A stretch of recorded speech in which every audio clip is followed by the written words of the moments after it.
Bihar land survey को लेके बिहार के लोग जो है धीरे धीरे परेशान होते जा रहे हैं। बहुत सारे लोग छुट्टियां लेके घर आ रहे हैं और वो इस डर से घर आ रहे हैं कि कहीं उनका जमीन जो है कोई और ना ले जाए, सर्वे में जो है किसी और का नाम ना चढ़ पाए। और भी बहुत सारी समस्याएं हैं, पारिवारिक विवाद, रिश्तेदारों से विवाद, और इन सब चीजों के बीच में जमीन सर्वे को लेके अनेकों प्रकार का सवाल जो है मन में लोगों के चलने लगा है। अब इन्हीं सारे सवालों का जवाब आज देने का प्रयास करेंगे और साथ ही साथ आज बताएंगे कि जमीन सर्वे के लिए आवश्यक दस्तावेज क्या चीज चाहिए और जमीन सर्वे के दौरान जो है आपको किन किन बातों का ध्यान देना है, जमीन का कौन कौन सा कागज होता है, उन कागजों का मतलब क्या होता है, उसकी सही जानकारी कहां से मिलेगी अगर आपके पास कागज नहीं है तो चलिए शुरू करते हैं। बिहार में जमीन सर्वे के लिए आवश्यक जो दस्तावेज है वो किस प्रकार का होता है। सबसे पहले होता है स्वघोषणा पत्र, मतलब कि आप खुद जो है एक अपने हिसाब से जो है घोषणा पत्र जारी करते हैं जिसमें आप अपने जमीन के बारे में विस्तृत जानकारी देते हैं। यह बिहार में जमीन सर्वे के लिए पहला दस्तावेज है। दूसरा दस्तावेज है वंशावली। ये वंशावली जो है स्वघोषणा पत्र के बाद वंशावली चाहिए, आपको देना है वंशावली। तीसरा दस्तावेज है मृत जमाबंदी रैयत की मृत्यु तिथि व वर्ष। मान लीजिए कि जमाबंदी किसी और के नाम पे है और उसका मौत हो गया है तो उस मृत जमाबंदी रैयत की मृत तिथि वो वर्ष, मतलब कि जो आदमी मर गया है उसका तिथि और वर्ष देना है। यदि जमीन आपके पूर्वज के नाम पर है तो यह दस्तावेज जरूरी होगा।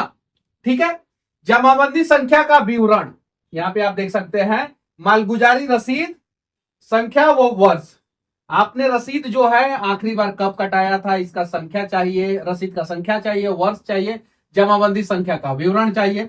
यह दस्तावेज जमीन के रिकॉर्ड से संबंधित होता है, आपका जो जमीन है उसके रिकॉर्ड से संबंधित होता है। खतियान का नकल अगर उपलब्ध है तो। खतियान एक महत्वपूर्ण दस्तावेज है जो जमीन के स्वामित्व को दर्शाता है कि आखिर जो है इस जमीन का ओरिजिनल मालिक कौन है।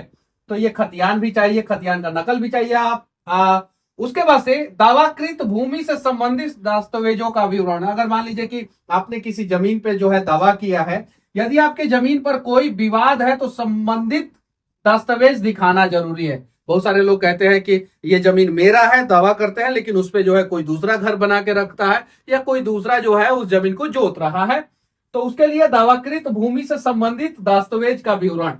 अब जो भी दस्तावेज है जिसमें आप दावा कर रहे हैं जिस जमीन पे, उसका जो है दस्तावेज आपको देना पड़ेगा। यदि अगर केस जो है न्यायालय में है, कोर्ट में है, तो न्यायालय का आदेश, तो उसकी मूल प्रति, अगर न्यायालय ने जो आदेश दिया है आपके फेवर में, जो आदेश दिया है, कोई डिस्ट्रीब्यूटेड लैंड है अगर, तो जो है उसके लिए जो है न्यायालय का, सक्षम न्यायालय का जो है आदेश और उसका मूल प्रति जो है आपको देना पड़ेगा। और आवेदनकर्ता के हित अर्जन करने वाले का मृत के वारिस होने के संबंध में प्रमाण पत्र, मतलब कि जो आवेदन दे रहा है सपोज, और जमीन जो है उसके पूर्वज के नाम पे है, तो उसको प्रमाण पत्र देना पड़ेगा कि यह दस्तावेज दिखाएगा कि आप जमीन के वैध वारिस हैं। तो आप देख सकते हैं अर्जन करने वाले का मृत के वारिस होने के संबंध में प्रमाण पत्र। अब यही प्रमाण पत्र जो है एफिडेविट के रूप में आपको देना है। वंशावली तो देना ही है, ये भी देना है। और ये जो है बिहार में जमीन सर्वे के लिए आवश्यक दस्तावेज जो है वो आपके पास होना चाहिए। अब इसमें भी जो है सरकार जो है धीरे धीरे नोटिफिकेशन जारी कर रहा है और बहुत सारे जगहों पे सुधार कर रहा है, लेकिन लोगों के मन में सवाल पैदा होते जा रहा है। अब जो है एएसओ, सीओ, जो अटर्नी, जो कर्मचारी का अटर्नी लोग हैं, इन सब चीजों के बीच में ये सारा चीजें उलझते जा रहा है। अब जमीन का जो कागज होता है उसमें क्या क्या चीज की जानकारी होती है, इस चीज को समझिए। अगर आपके पास जमीन है और जमीन का कागज है तो उस कागज में क्या क्या चीज की जानकारी होती है। जमीन का विवरण रहता है कागज में, मालिक का विवरण रहता है कागज में, खरीद बिक्री का विवरण रहता है कागज में, और कर संबंधित जानकारी होता है कि आपने जो है उस पर कितना टैक्स दिया है। ऋण संबंधित जानकारी होता है कि उस जमीन पे पहले से कोई लोन तो नहीं है, जैसे जमीन पे जो है मॉर्गेज लोन ले लेता है लोग, तो बैंक का कोई लोन तो नहीं चल रहा है। तो मॉर्गेज अगर लोन किसी ने ले लिया और उसके बाद से उस जमीन को बेचा, तो जो कागज है उसमें जो है उस मॉर्गेज लोन के बारे में पूरी जानकारी दी जाएगी। नक्शा होता है जमीन का, कि जमीन जो है आपका कितना स्क्वायर फीट है, लेंथ कितना है, विड्थ कितना है, लंबाई चौड़ाई, सब कुछ ए टू जेड। आपके जमीन के लेफ्ट साइड में किसका जमीन है, राइट साइड में किसका जमीन है, ये सारी चीजें जो है वो नक्शा में होता है। अन्य दस्तावेज जैसे कि बिल्डिंग का प्लान, नगर निगम अनुमति पत्र। अगर मान लीजिए कि जैसे पटना में जमीन सर्वे हो रहा है, तो और उसमें बिल्डिंग आपने बना लिया है, तो बिल्डिंग का प्लान, नगर निगम का अनुमति पत्र, वो भी जो है, अगर नगर निगम में बना रहे हैं तो बिना नगर निगम से परमिशन लिए तो घर बनाएंगे नहीं, तो नगर निगम का अनुमति पत्र। लेकिन बहुत सारे जगहों पे जो है विदाउट परमिशन भी लोग जो है बना लेते हैं, तो उनके लिए बिल्डिंग प्लान और नगर निगम का अनुमति पत्र की जरूरत नहीं पड़ेगी। जमीन के कागजों का प्रकार जो होता है वो खतियान होता है, खासरा होता है, दाखिल खारिज होता है और बिक्री समझौता होता है। ये जानकारी जो है वो मैंने इंटरनेट सोर्स के माध्यम से और कुछ सीईओ लोगों से बातचीत करने के बाद इकट्ठा किया है मैंने। अब इससे ज्यादा अगर आपके पास जानकारी है तो आप दे सकते हैं, लेकिन इसके आगे भी मैं आप लोगों को बताने जा रहा हूं। जमीन सर्वे के दौरान किन किन बातों का ध्यान रखना है। अगर इन बातों का ध्यान आपने नहीं रखा तो आपका जमीन जो है लेफ्ट से 4 इंच राइट और राइट से 4 इंच लेफ्ट भी हो सकता है। इसलिए इन सारी चीजों का जो है ध्यान रखना जरूरी है। लेकिन एक जगह और मैंने जो है जमीन के कागजों के बारे में जानकारी इकट्ठा किया, तो वहां से क्या आया, देखिए सेल डीड, यानी जो आपने जमीन बेचा है और जिन्होंने खरीदा है उनके पास सेल डीड होता है, तो सेल डीड होना चाहिए। पट्टा, अगर लीज पे कोई जमीन है लीज पे, तो यह दस्तावेज किसी व्यक्ति या संस्था को सीमित अवधि के लिए जमीन के उपयोग का आधार दिलाता है। अब जैसे लीज पे कोई जमीन ले लिए, या पट्टा भी कटता है गरीब लोगों के लिए जिनके पास जो है जमीन नहीं होता है, तो उनके पास जो है उसका एक कागज होता है, तो वो कागज होना चाहिए। जमाबंदी जिसको खतियान भी कहते हैं और एक्चुअल नेम खतौनी होता है। जमाबंदी यह दस्तावेज भूमि के मालिकाना हक और भूमि के विवरण का रिकॉर्ड होता है, जिसमें राजस्व विभाग द्वारा जारी किया गया रहता है। जिसे इस जो है जमाबंदी को खतियान को जो है राजस्व विभाग के द्वारा जारी किया गया रहता है और भूमि का पूरा डिटेल्स होता है इसमें। खासरा नंबर, इसमें जो है जमीन के टुकड़े का विशेष संख्या के साथ विवरण होता है, उसी को खासरा नंबर कहते हैं, जिसमें भूमि की पहचान होती है। और यह दस्तावेज कृषि भूमि के लिए सामान्य उपयोग के लिए किया जाता है। जैसे अगर आप बिल्डिंग बना रहे हैं नगर निगम में, तो वहां पे जो है इस चीज का उपयोग नहीं होता है खासरा नंबर। नॉर्मली सामान्यतः जो है वो कृषि योग्य भूमि के लिए यूज किया जाता है। म्यूटेशन, जिसको जो है लोग दाखिल खारिज भी कहते हैं इसको, यह दस्तावेज किसी संपत्ति के स्वामित्व में परिवर्तन के समय जारी किया जाता है। मान लीजिए कि किसी ने अपना जमीन बेच दिया, अब जब बेच दिया तो उसका मालिक कोई और था, अब जो है कोई दूसरा मालिक बनेगा, तो उसका नाम होता है खारिज दाखिल, मतलब एक आदमी के नाम से खारिज होगा और दूसरे आदमी के नाम पे वो चढ़ेगा। म्यूटेशन, नामांकन प्रमाण पत्र, जब जमीन का स्वामित्व किसी दूसरे व्यक्ति को हस्तांतरित किया जाता है। भूमि का नक्शा आपको मैंने बताया पिछला स्लाइड में कि भूमि के नक्शा में क्या क्या होता है। आपके जमीन का पूरा प्रॉपर नक्शा होता है, आपके जमीन के मतलब आगे पीछे दाएं बाएं किसका जमीन है उसकी जानकारी होती है। और रजिस्ट्री प्रमाण पत्र, जब आप कोई भी जमीन लेते हैं तो आप जो है रजिस्ट्री ऑफिस में जाके जो है रजिस्ट्री कराते हैं, तो जमीन की खरीद या बिक्री के समय में जमीन का पंजीकरण होता है, जो इसे कानूनी रूप से मान्यता प्रदान करता है। यानी म्यूटेशन और रजिस्ट्री प्रमाण पत्र जमीन का सबसे इंपॉर्टेंट 2 कागज होता है, सबसे इंपॉर्टेंट।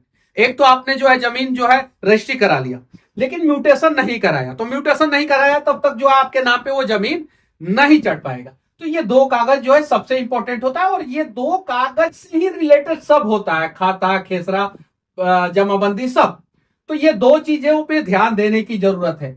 वारिस प्रमाण पत्र, मान लीजिए कि अगर जमीन विरासत में मिली है, तो यह प्रमाण पत्र साबित करता है कि जमीन किसे उत्तराधिकारी के रूप में मिली है। इसलिए वारिस प्रमाण पत्र भी, जैसे राजा महाराजा बहुत बड़े जमींदार लोग जो है वारिस प्रमाण पत्र बना के जो है दे देते थे कि यह मेरा वारिस है और इसको मैंने इतना जमीन दे दिया। या अभी भी बहुत सारे लोग जो है वारिस प्रमाण पत्र बनाते हैं और बोलते हैं कि ये मेरे वारिस है और इनको जो है मैंने 1 कट्ठा जमीन, 5 कट्ठा, 1 बीघा जमीन दे दिया, तो वारिस प्रमाण पत्र होना चाहिए। अब एक इंपॉर्टेंट चीज है कब्जा प्रमाण पत्र। यह प्रमाण पत्र पुष्टि करता है कि संबंधित व्यक्ति जमीन पर कब्जा रखता है। अब ये कब्जा प्रमाण पत्र कहां से बनता है वो मुझे नहीं पता, आप लोगों को अगर पता होगा तो बताइएगा कि कब्जा प्रमाण पत्र कहां से बनता है कि हम जमीन जो है कब्जिया लिए हैं। भू राजस्व रसीद, यह दस्तावेज भूमि कर का भुगतान प्रणाली प्रमाणित करता है और यह सुनिश्चित करता है कि जमीन पर किसी प्रकार का बकाया कर नहीं है, जिसको रसीद भी कहते हैं। तो भू राजस्व रसीद, और ये रसीद जो है बहुत सारे लोग अपडेट कराते हैं, समय समय पे कटवाते हैं और बहुत सारे लोग छोड़ दिए रहते हैं। तो 50 साल से उसके जमीन पे कोई रसीद ही नहीं कटा है, 60 साल से जमीन का रसीद ही नहीं कटा है। और एनओसी, अगर मान लीजिए कि कोई जमीन जो है विवादित है, तो विवादित होने के बाद जो है जब वो जमीन सही हो जाता है तो नो ऑब्जेक्शन सर्टिफिकेट लिया जाता है। या कोई जमीन अगर आप किसी दूसरे के नाम पे ट्रांसफर कर रहे हैं या बेच रहे हैं, तो उस जमीन का मालिकाना हक जितने भी लोग हैं उन सब से जो है एनओसी लिया जाता है। जैसे मान लीजिए कि किसी ने जमीन बेचा और वो 3 भाई है और 2 बहन है, तो उसको तो उसने तो जमीन बेच दिया, बाकी उसके बच्चे 2 भाई से और 2 बहन से जो है एनओसी लेना पड़ेगा, तब जाके जो है जमीन जो है वो जिसको बेच रहा है उसको जो है सही ढंग से मिल पाएगा। वरना अगर खरीदने वाला रजिस्ट्री ऑफिस में जाके जो है दबदबा दिखा के जमीन को खरीद लिया, लेकिन उसके वारिस में कोई निकल गया और उन्होंने एनओसी पे साइन नहीं किया है, तो बाद में वही जमीन जो है डिस्प्यूटेड लैंड में चला जाता है, विवादित जमीन में चला जाता है। अब तो कागज का प्रकार आप लोगों ने समझ लिया कि कौन कौन सा कागज चाहिए और कागज में क्या क्या इंपॉर्टेंट होता है और कागज में क्या क्या चीज की जानकारी होती है। अब सबसे महत्वपूर्ण चीज आप लोग समझ लीजिए कि जमीन सर्वे के दौरान आप लोगों को किन किन बातों पर ध्यान देना है। जमीन का सही मापदंड, अगर जो है अमीन आपके यहां पे आया है या सर्वेयर आपके यहां पे आया है, तो आपके जमीन का सही मापदंड हो रहा है कि नहीं हो रहा है, उसका जमीन की लंबाई, चौड़ाई, क्षेत्रफल को सही तरीके से मापा जा रहा है कि नहीं जा रहा है, इसके लिए अधिकारी मापन उपयोग उपकरण और तकनीकी का उपयोग किया जाना चाहिए, जैसे जीपीएस या सरकारी उपकरण। अभी जो है जीपीएस जो है चल रहा है, वो जियो टैगिंग कर देगा आपके जमीन का एकदम एग्जैक्ट। तो ये सारी चीजों पे ध्यान देना है। सही दस्तावेज की उपलब्धता, ये सही दस्तावेज अगर सर्वे में नहीं उपलब्ध कराएंगे तो कैसे होगा। तो दस्तावेज के बारे में तो हमने तो बता दिया आप लोगों को कि क्या क्या चीज का क्या क्या दस्तावेज चाहिए, दस्तावेज में क्या क्या चीज की जानकारी होती है। अब सर्वे के दौरान जमीन के सभी संबंधित दस्तावेज की उपलब्धता सुनिश्चित करनी चाहिए, जैसे कि जमाबंदी, खासरा, नक्शा पर पंजीकरण प्रमाण पत्र, जमीन से जुड़े अन्य कानूनी दस्तावेज, जैसे कोर्ट से अगर आपने जमीन जो है अपने नाम पे करा लिया, अगर कोई डिस्प्यूटेड लैंड है, विवादी जमीन है। तो सीमा विवाद की जांच, अगर मान लीजिए कि आपका जमीन जो है किसी जमीन से टच कर रहा है, दूसरे के जमीन से टच कर रहा है और वो बोल रहा है कि 4 हाथ जमीन जो है हमार आपके अंदर है, तो सीमा विवाद का जांच करना जरूरी है। जमीन सर्वे के दौरान यह ध्यान रखना जरूरी है कि जमीन की सीमाओं को लेकर कोई विवाद ना हो। यदि कोई विवाद हो तो उसे पहले हल किया जाए। भूमि का नक्शा और सीमांकन रिकॉर्ड सही होना चाहिए, क्योंकि एक बार गड़बड़ हुआ तो कितनी बार आपको जो है ऑफिस का चक्कर लगाना पड़ेगा, उसकी कोई गारंटी नहीं है। पड़ोसी जमीनों की जानकारी, मैंने बोला ना कि आप लोगों को कि जमीन का जो नक्शा होता है उसमें जो है आपके जमीन के चारों साइड जो जमीन है उसकी जानकारी होना चाहिए। अगर जमीन के एक साइड जो है वो रोड है तो उसकी भी जानकारी होना चाहिए। अगर जमीन की एक साइड जो है गरमजरुआ जमीन है तो उसकी भी जानकारी होना चाहिए। भूमि की स्थिति का सत्यापन, मतलब कि अभी जो है भूमि का स्थिति क्या है, एग्रीकल्चर है, आवासीय है, या किस प्रकार का व्यवसायिक भूमि है, किस प्रकार का भूमि है, या अवैध कब्जा है, ये सारा चीज की जानकारी होना चाहिए और इसका सत्यापन होना चाहिए। ये सर्वे में आप लोगों को ध्यान देना है। सर्वे की रिपोर्ट की सटीकता, अगर मान लीजिए कि कोई आदमी आया और सर्वे करके चला गया और 4 हाथ आपका जमीन कम कर दिया, जैसे ब्लॉक में क्या हुआ, अंचल में क्या हुआ, लोग जमीन का खाता केसरा नंबर चढ़ाने गए तो नाम गड़बड़ कर दिया, नाम सही किया तो खाता केसरा गड़बड़ कर दिया। क्या है कि आप ब्लॉक का, अंचल का चक्कर लगाते रहिए और पैसा मुंह पे मारते रहिए। स्थानीय कानून और नियमों का पालन, जैसे अब जैसे बिहार का कानून कुछ अलग होता है, यूपी का कानून कुछ अलग होता है, तो ये बिहार का जो नियम कानून है, बिहार राज्य के भूमि कानून और नियमों का पालन करना जरूरी है। सर्वे के दौरान संबंधित सरकारी विभाग से आवश्यक अनुमति और स्वीकृति ली जानी चाहिए। उसके बाद से सर्वेक्षण के दौरान उपस्थित रहना। अगर मान लीजिए कि आपके जमीन का सर्वे हो रहा है तो आपको जो है उपस्थित रहना है। अगर आप पंजाब में जो है जाके वहां पे मजदूरी कर रहे हैं तो पहले छोड़िए। अगर किसी कंपनी में काम कर रहे हैं तो छोड़िए। अमेरिका में बसे हुए हैं तो छोड़िए। मॉरिशस में है तो छोड़िए, भागे आइए बिहार में और 2-3 महीना अपना समय बर्बाद कीजिए, तब जाके आपका जमीन का पूरा काम दाम हो पाएगा। अगर 10 दिन में हो जाए तो पूछ लीजिए संबंधित लोगों से कि कौन जो है 10 दिन में करा देंगे। अगर नहीं होगा तो आइए और समय दीजिए और सही से कराइए, वरना जो है जिंदगी भर पेंडुलम की तरह लटकते रहिएगा। प्राधिकरण की स्वीकृति। सर्वे में स्थानीय प्रशासन या राजस्व विभाग द्वारा अनुमोदित कराना जरूरी है ताकि सर्वे की वैधता सुनिश्चित हो सके। Digital record. अब जो है डिजिटल रिकॉर्ड्स जो है सब कुछ तो डिजिटल हो रहा है। अगर संभव हो तो सर्वे के दौरान किए गए मापन और सीमांकन की डिजिटल रिकॉर्ड की भी जा सकती है, जिसे भविष्य में कोई संदेह या विवाद नहीं हो सकता। मतलब कि अगर आप वीडियो रिकॉर्ड करना चाहते हैं या जमीन का पूरा नक्शा जो है अपलोड करना चाहते हैं, रखना चाहते हैं, उसी को डिजिटल रिकॉर्ड कहा जाता है। तो ये डिजिटल रिकॉर्ड। अब सबसे बड़ा प्रश्न कहां खड़ा हो रहा है इस जमीनी सर्वे में। मान लीजिए कि ये चार पार्ट है, ठीक है, और 3 भाई हैं सपोज।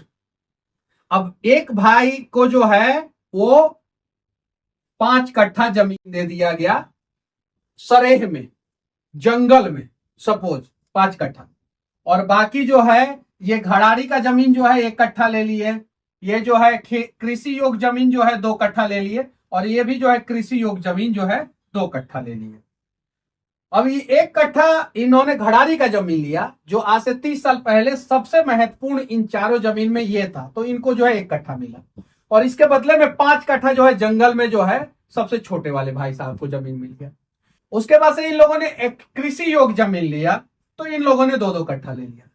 अब क्या हुआ कि सरकार ने एक रोड बनवा दिया, यहां से रोड निकल गया। अब इनका जमीन का जो कीमत था वो लगभग जो है दुगुना हुआ। इनका भी जमीन का कीमत दुगुना हुआ, इनका भी जमीन का कीमत दुगुना हुआ इस 30 साल के अंदर। लेकिन यहां से रोड निकल गया तो इस जमीन का कीमत जो है वो 20 गुना हो गया। अब जो आराम से शांति समझौता के तहत जमीन जो है वो बंट चुका था, अब ये चारों भाई में जो है टकरार होगा। क्या टकरार होगा? ये 3 भाई जो है फिर से एक हो जाएंगे और कहेंगे कि जो है जो हुआ सो हुआ, फिर से जो है जमीन का नापी जोखी किया जाए और सब जमीन में आधा आधा हिस्सा लिया जाए। अब ये जो 5 कट्ठा लेके जो है सबसे छुटका भैया वहां बैठा था, ये जो है कहेगा कि हम नहीं देंगे, काहे कि हम 30 साल से जो है जंगल में रहे हैं, आज रोड निकल गया तो हमने जो है दुकान बना लिया है यहाँ पे। और ये 3 भैया कहेगा कि नहीं तुमको देना ही पड़ेगा, तो ये 3 भैया जो है ऑब्जेक्शन लगा देगा। पहले से ही बिहार में 1/3 मतलब कि 33% जमीन जो है डिस्प्यूटेड था पहले से ही बिहार में। अब जो है ये जमीन सर्वे हो रहा है बिना तैयारी का, बिना प्रॉपर प्लानिंग का, बिना पहले से जो है वो मतलब कि प्रिपरेशन बिना किए हुए जमीन सर्वे हो रहा है। अब जो ये 33% जमीन विवादित था उसके वजह से 60% बिहार में जो है मर्डर और भी दूसरे प्रकार का विवाद जो है इस जमीन की वजह से होता था। यानी बिहार का टोटल क्राइम में जो है वो जमीनी विवाद जो है उसका योगदान सबसे बड़ा था। अब जो है जमीनी विवाद बढ़ेगा। एक प्रकार का ये जमीनी विवाद हो गया कि अब तीनों भाई मिलकर लाठी से मूरी फाड़ेगा और बोलेगा कि ना हमको भी दो, आई भैया वो बोलेगा मर जाएंगे लेकिन नहीं देंगे। अब ये लैंड डिस्प्यूटेड हो जाएगा। एक इस प्रकार का जो है विवाद होगा।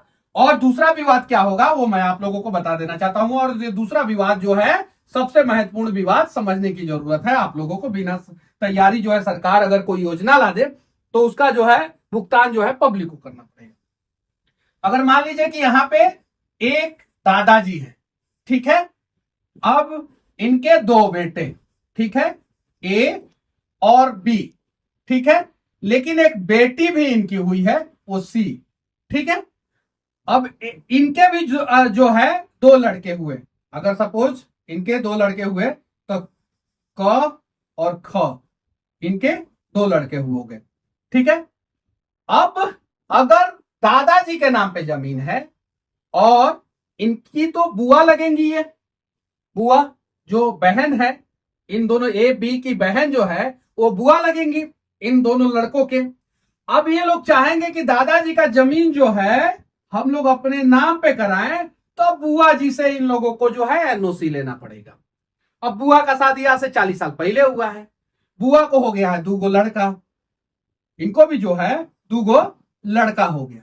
अब दोनों लड़का कहेगा कि जमीनुआ में से थोड़ा सा मांग लो ना, जमीनुआ जो है रोड के किनारे आ गया है और 10 कट्ठा जमीन है और सपोज जो है 30 लाख रुपया कट्ठा हो गया है। अब समझिए 3 करोड़ का जमीन हो गया है। अब बुआ के मन में उस समय लालच नहीं था, आज से 30 साल 40 साल पहले बुआ के मन में लालच नहीं था, लेकिन अब बुआ के मन में लालच हो गया है। तो बुआ बोलेगी कि हम एनओसी पे साइन नहीं करेंगे। अब जो 33% जमीन मतलब विवादित था, वो 33% से धीरे धीरे संख्या बढ़ते जाएगा और यह विवाद सबसे ज्यादा होगा। पहले तो औरतों के बहनों को जो है जमीन बिहार में ऐसे प्रचलन था, नहीं दिया जाता था और बहन लेती भी नहीं थी, ऐसा प्रचलन था।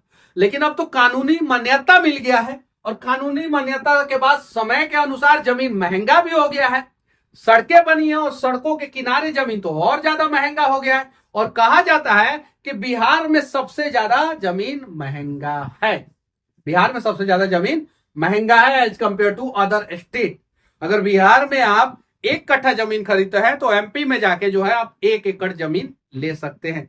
इस हिसाब से जो है ऊपर नीचे है।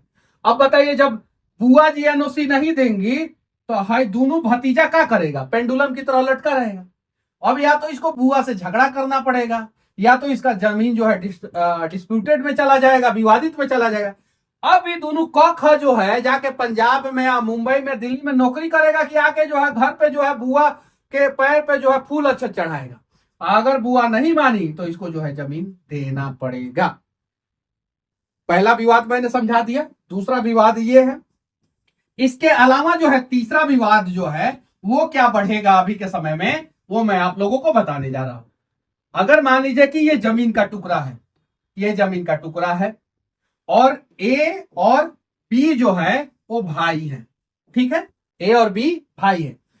जमीन के इस साइड से जो है वो, और पहले जो है पगडंडी था, एकदम पतला सा रोड था, एकदम पतला सा, और इस साइड से जो है जमीन के वो 20 फीट चौड़ा अगर रोड निकला है इस साइड से।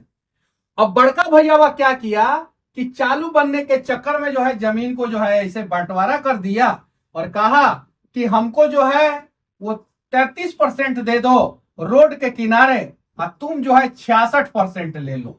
अगर मान लीजिए कि भैयावा ने कह दिया तो अब क्या किया, छोटका भैयावा सोचा कि चलो ठीक है, इनको 33% दे देते हैं, हम 66% ले लेते हैं। अब लेके बाउंड्री वाउंड्री करके जो है घर दोनों ने बना लिया। अब क्या हुआ कि 20 फीट चौड़ा रोड जो है, गांव का रोड इधर से है और गलती से इधर से जो है वो हाईवे निकल गया, या स्टेट हाईवे या नेशनल हाईवे या हाईवे स्टेट हाईवे निकल गया, या डिस्ट्रिक्ट टू डिस्ट्रिक्ट को कनेक्ट करने वाला जो है डिस्ट्रिक्ट रोड निकल गया। अब जो ये गांव के साइड में 33% पे बड़का भैया घर बना के रहे थे, उनके घर का कीमत, उनके जमीन का कीमत वर्तमान समय में 20 लाख है और उस समय इसका 10 लाख था, तभी तो 2 हिस्सा देना पड़ा। अब हाईवे निकल गया तो इसके जमीन का कीमत हो गया सपोज 1 CR। अब तो इन लोगों ने म्यूचुअली बंटवारा किया था, अब कोई दस्तावेज नहीं बनाया था, कागज नहीं बनाया था। अब ही भैया बोलेगा कि हम अपनो घर तोड़बो, तोरो घर तोड़बो और फिर से बंटवारा लगाइबो, तब क्या होगा बताइए। तो एक ये विवाद जो है वो पैदा होगा। उसके अलावा जो है पंजाब, दिल्ली, मुंबई में काम कर रहे हैं लोग, जो जिनके पास जो है 5 कट्ठा, 10 कट्ठा, 15 कट्ठा, 20 कट्ठा, मतलब 1 बीघा से कम जमीन है और उस जमीन पे उनके छोटे छोटे बच्चे या उनकी पत्नी जो है खेती वोती करती है और कागज संजोग से आग लगने के दौरान जो है सारा कागज जल गया है। अब वो लोग क्या करेंगे, अब वो लोग कैसे करेंगे, और उनको जो है उसके बारे में ज्यादा जानकारी भी नहीं है। उन्होंने मान लीजिए कि किसी से जमीन खरीदा था, और म्यूचुअली जो है गांव में जो है समझौता के तहत जो है 30 साल 40 साल पहले जो है कागजों पे लिख के लोग दे देता था, अल्लाह न तारा के 4 कट्ठा जमीन बेच देनी और लिख देनी है, साइन कर देनी, 5 को पंच साइन कर दिया। अब 5 को पंच का साइन और जिसने जमीन बेचा उसका साइन जो है, घर में आग लगा और जल गया। ये मस्त भाई साहब जो है 15 कट्ठा या 20 कट्ठा या 10 कट्ठा जमीन पे जो अपना खेती कर रहे थे। अब वो खेत का दाम जो है ये 20 25 30 साल में जो है सीधे 2 गुना 3 गुना 4 गुना 5 गुना 10 गुना हो गया, क्योंकि बिहार में जमीन का दाम तुरंत गति से भाग रहा है। विकास जो है पीछे की तरफ और जमीन का दाम जो है आगे की तरफ। अब जो है जिसने जमीन बेचा उसके मन में लालच आ गया। अब उसने तो कागज पे जो है जमीन बेच के दे दिया था। अब जब सर्वे टीम आएगा तो वो बोलेगा कि भाई कागज तो मेरे पास है, जमीन पे तो मेरा हक है। तब क्या होगा? ये सारे समस्याओं का समाधान के लिए पहले सरकार को हर एक अंचल में 1-2 विंडो बना देना चाहिए था और कह देना चाहिए था कि 2 साल 3 साल के अंदर अंदर आप लोग अपने सारे समस्याओं का समाधान करें और जमीन के कागज को दुरुस्त करें और रसीद कटाने के लिए लोगों को जागरूक करना चाहिए था, दाखिल खारिज कराने के लिए लोगों को जागरूक करना चाहिए था। जमीन का मालिकाना हक जो है मृतक से जिंदा व्यक्ति के नाम पे आप लोग जो है कर लीजिए, इसके लिए लोगों को प्रेरित करना चाहिए था। प्रेरित करना और फोर्स करना में फर्क है। अभी सरकार प्रेरित नहीं कर रही है, अभी सरकार फोर्स कर रही है कि आपको यह काम कराना ही है और इस टाइम पीरियड के अंदर कराना है। सरकार जो है 2-3 साल का समय देता, समय देने के बाद लोग जो है करा लेते। अब जब लोग करा लेते तो धीरे धीरे पता चलता कि वो जो 33% विवादित जमीन था, वो जो है विवादित जमीन घट के जो है 10% पे आ गया। अब सरकार के पास एक आंकड़ा हो जाता है कि 90% जमीन जो है वो विवादित नहीं है, 10% जमीन विवादित है। अब वो 10% विवादित जमीन का समस्या का समाधान सॉर्ट आउट करने का प्रयास करता, और जब वो विवादित जमीन और भी नीचे आ जाता, 5% से नीचे आ जाता, तब एक फरमान जारी करता सरकार कि अब हम बिहार में लैंड सर्वे करेंगे, आप लोग जो है अपने कागज को दुरुस्त रखें। और ये लैंड सर्वे का पीरियड जो है वो 2 साल 3 साल का होगा। अभी सरकार कह रहा है कि 1 साल का समय है, 1 साल के अंदर कागज को दुरुस्त करा लें। लेकिन पंजाब में जो एक भैयावा रह रहा है उसको तो इस बात का डर है कि कहीं दूसरा का भैयावा ने अपने नाम पे दाखिल खारिज करा लिया, अपने नाम पे रसीद कटा लिया, तो हम क्या करेंगे। अब इस आपाधापी में जो है सारे लोग जो है सारा काम छोड़ के पहले बिहार में आ गए जमीन सर्वे कराने के लिए। और जब बिहार में आ गए तो सर्वे टीम पे जो है वो दबाव बना। सर्वे टीम जो है अभी जो है एकदम, सर्वे टीम का जो है सारा हाथ जो है वो सोना के खदान में है। उस खदान से जितना सोना निकालना चाहे उतना सर्वे टीम निकाल सकता है। अनेकों प्रकार का जो है घुसखोरी जो है बिहार में बढ़ गया है। सबूत धीरे धीरे लोगों के सामने आएगा। और जो सरकार ने सोचा था कि अपराध का ग्राफ कम करेंगे, मैं दावे के साथ कहता हूं कि सरकार के इस फरमान से और इस तरीके से, तरीका भी गलत है और फरमान भी गलत है। अगर तरीका सही होता तब यह फरमान भी सही हो जाता। तो इस गलत तरीके से, गलत फरमान के कारण जो है अगले 10 से 20 साल तक जो है बिहार में जो है जमीनी विवाद की संख्या इतनी ज्यादा बढ़ जाएगी कि आप उसकी कल्पना भी नहीं कर सकते हैं। और हर घर जो है वो कोर्ट का चक्कर लगाएगा और बिहार का नेता जाति के नाम पे हमको आपको बांट के जो है वो राजनीति करेगा। सच्चाई यही है। और सबसे पहले इस जमीनी विवाद के समस्या पे जो है ना, मैंने ही आवाज उठाया था। यूट्यूब पे मेरा वीडियो है, आप लोग जाके देख सकते हैं। 2 मिलियन के आसपास यूट्यूब पे भी हो गया, फेसबुक पे भी मैंने उस वीडियो को डाला है। ये जमीनी सर्वे, लैंड सर्वे जो है बिहार सरकार लेके आया है। ये मेरे ही वीडियो के कारण बिहार सरकार ने लैंड सर्वे लेके आया है। मैंने जो है अनेकों वीडियो बनाया और जिसमें बताया कि जमीनी विवाद की वजह से बिहार जो है वो जल रहा है, मर रहा है। इस समस्या का समाधान करना चाहिए। लेकिन सरकार ने ये तो वीडियो देख लिया कि समस्या का समाधान करना चाहिए, सोचा कुछ नहीं और फरमान जारी कर दिया। क्योंकि 4 गो अधिकारी जो है कान में सरकार के आके कह दिए कि ऐसे नहीं, ऐसे कीजिए। काहे कि अधिकारी को तो पता है कि मलाई हम खाएंगे और बदनाम नेताजी होंगे। अधिकारी थोड़ी बदनाम होंगे, नेताजी बदनाम होंगे। और इस जमीनी सर्वे के दौरान जितने भी लोग परेशान होंगे, जितने लोग क्या पूरा बिहार परेशान होगा। हर किसी के पास जमीन है, चाहे वो 1 कट्ठा हो या 1 दूर हो, हर किसी के पास। 90% लोगों के पास तो अपना जमीन है ही, और जितने लोग परेशान होंगे वो सारे के सारे लोग जो है वो 2025 के चुनाव के समय में बदला लेंगे। और आप दावे के साथ कह सकते हैं क्या कि किसी से भी घूस नहीं लगने देंगे, और जितना लोग घूस देगा इस सर्वे के दौरान, अधिकारी लोगों के कार्यालय का चक्कर लगाएगा, वो सब लोग जो है 2025 में जो है सरकार से बदला लेगा। और गलत तरीके से लाया हुआ ये लैंड सर्वे अभी गांठ बांध के रख लीजिए। मनीषवा जो बोलता है वो होता जरूर है। अगर इस पे जो है तुरंत प्रभाव से रोक नहीं लगाया गया और इसको सही नहीं किया गया तो 40 से 50 सीट जो है वो सरकार डाउन जाएगा। बस ये लिख के रख लीजिए और गांठ बांध के रख लीजिए। और हम जो बोलते हैं वो होता है कि नहीं होता है वो आप सभी को पता है। जय हिंद।